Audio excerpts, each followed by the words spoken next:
来看较轻松的新闻，棒球经典赛资格赛台湾开幕战吸引真侪球迷关心，门票唔那卖了，今仔是拍破有史以来的一场入去观众的这个纪录。除了讲来，这球员呢准备好啊，上强的啦啦队嘛已经准备好啊，来看因练习的画面。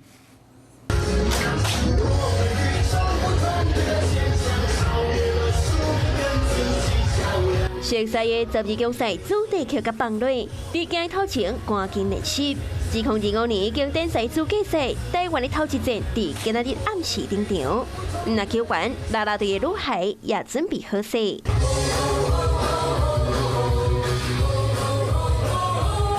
大家穿外套跳上有代表性的台湾上向。 这摆台湾啦啦队的阵容真坚强，坤坤、林湘等等24位女孩组成 City Amaze， 也有来自韩国的卞和伦、李雅莹等人也拢伫名单顶。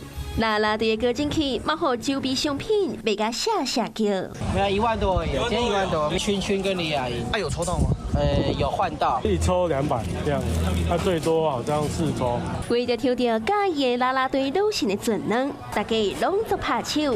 今仔日透早点几一开门，球迷就拢去冲入去买球员专属的球衫、签名球，或者是啦啦队的周边商品。下面的扭蛋啊，还有抽一些衣服啊，买个球这样。希望中华队可以顺利进资格赛。我想要买那个边河绿的，结果没有了，买了金杜尔的，然后跟君的那个君的衣服。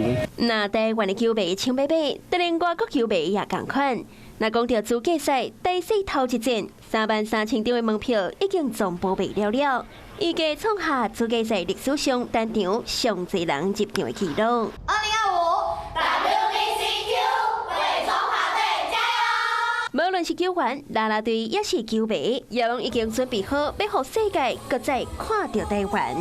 Hello， 我是庄慧琪。想要抢先掌握最及时的新闻资讯吗？赶快订阅、按赞、开启小铃铛，锁定华视新闻 YouTube 频道。